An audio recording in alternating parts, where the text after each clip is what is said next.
গোটা বিশ্ব ফুটবল জ্বরে কাঁপছে, আমাদের রাজ্য বাদ নেই।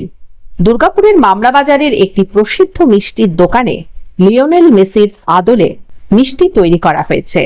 সবাই ভিড় জমাচ্ছেন খোয়া দিয়ে তৈরি সেই মেসির মূর্তি দেখতে। মূর্তি ঘিরে ক্রীড়াপ্রেমীদের উচ্ছ্বাস চরমে। দোকান মালিক দেবাশিস ঘোষ জানান, ভারতবর্ষ বিশ্বকাপে নেই, তাই অনেকের মতো তারাও আর্জেন্টিনার সমর্থক, মেসির ভক্ত। মেসির আদলে মিষ্টি বানিয়ে বিশ্বকাপের উন্মাদনা ছড়িয়ে দিতে চাইছেন তারা। 2022 সালের বিশ্বকাপের সময়ও তারা মেসির মূর্তি তৈরি করেছিলেন বলে জানান তিনি।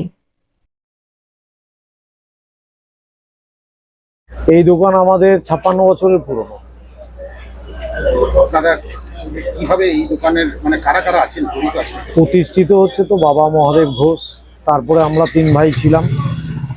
হ্যাঁ, আমার নাম দেবাশিস ঘোষ, আমার শেষদা ছিল স্বপন ঘোষ, কোভিডের সময় দাদা মারা গেছে, এখন ভাইপোদের নিয়েই আছি।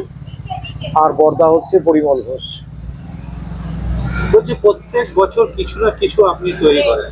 হ্যাঁ, এই চিন্তা ভাবনাটা অ্যাকচুয়ালি আমি নিজেও একটু স্পোর্টসম্যান ছিলাম, তার প্রভাবটা আমরা মিষ্টি দোকানের উপরেই ফেলতে চাইছি।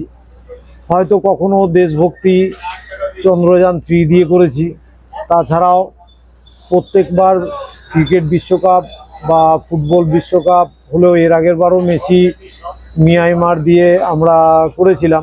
এবছর শুধু মেসিকেই করেছি।